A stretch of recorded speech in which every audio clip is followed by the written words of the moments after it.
Jemi rikthyer tashmë për të përgatitur mazën e famshme.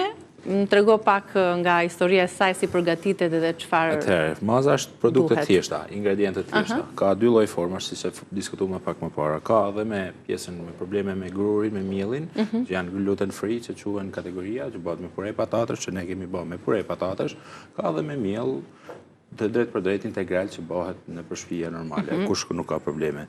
Janë përbërësit vetë pureja patates, djathi pa kriposur, djathi një me fjali pa djathi but, pa i but, dhe gjalp, kaq ka, është tradit shumë kaq e thjesht, pak përbërës shumë shije. Shumë shije, shijet më shumë ke pjesa bylmetit, sepse është edhe gjalpi edhe djathi që ndikojnë goxha. Ka një sekret për të dalë ashtu siç e kemi parë në videot tuaja? Djathi do të jetë sa më i pastër. Atëherë, më trego tani si përgatitet që të kalojmë te sofra përsëri. Shkrim gjalpin, që të bëhet shkria e gjalpit dhe marrim puren e patates. Pasi është bë patatja, zire dhe produktet e veta. Që mos të ashtu. Ta kërkojnë shpesh këtë recetë tek restorante? Kjo restoranti është menu e panegociueshme. Makaronat me kremin e tartufit, me tartufin edhe me ajkën e çumshit është e panegociueshme. Janë produkte që nuk mund të heqim edhe mazën e zime. Ka edhe në gjalp puren e patateve aty? Puren e patates që derisa bëje shkrirjen totale dhe lidhjen me gjalpin. Tani themi ne pse ka veriu këtë recetë nuk e ka jugu apo Shqipëria e Mesme, duke qenë se i përket dhe zonave të ftohta apo jo, që ka dhe këtë sasinë e kalorive. Sasia e yndyrës e lartë është e lartë. Është e lartë që bën ndërlidhjen edhe zakonisht konsumi është në kohën e dimrit kryesisht. Kohën e dimrit edhe në zonat ftohta. Po.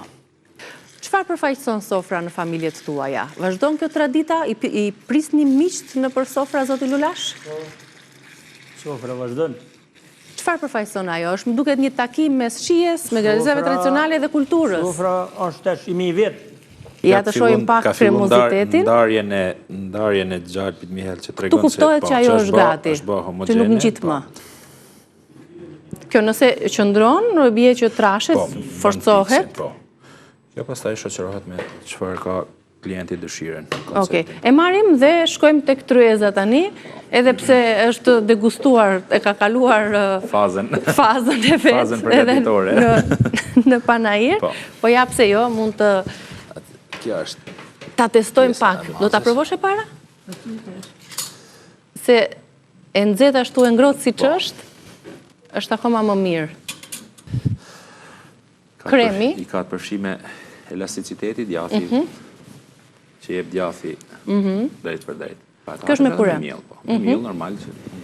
Pjesa tjetër pra mund të përgatitet super shije. Shoqërohet me pjesën e mishit. Ka larmishmëri shoqërimi. Është diçka mesore që përdoret si meze, si e quajmë në zona jonë, meze tavoline.